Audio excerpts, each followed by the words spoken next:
Right ఇక details లోకి వెళ్తే వీఐపీ ప్రోటోకాల్ ను దుర్వినియోగం చేసి బంగారం అక్రమ రవాణా చేస్తూ పట్టుబడిన కన్నడ నటి రన్యారావు కేసు కీలక మలుపు తిరిగింది. ఈ కేసులో ఐపీఎస్ అధికారి పాత్రపై కర్ణాటక హోంశాఖ ఫోకస్ చేసింది.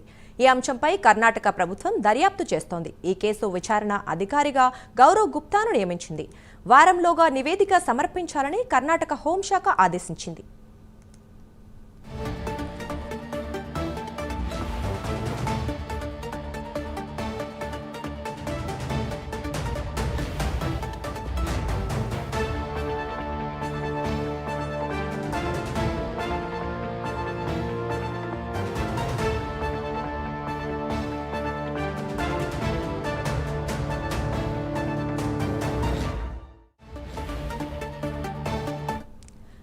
మార్చి 3న 14.8 కేజీల బంగారాన్ని దుబాయ్ నుంచి తీసుకొస్తూ డీఆర్ఐ అధికారులకు రన్యారావు చిక్కారు.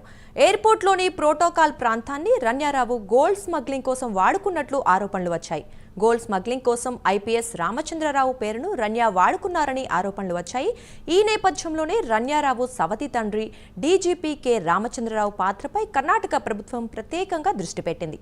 రన్యారావు కేసులో ఐపీఎస్ రామచంద్రరావు పాత్రపై దర్యాప్తు చేయాలని కర్ణాటక హోంశాఖ ఆదేశించింది.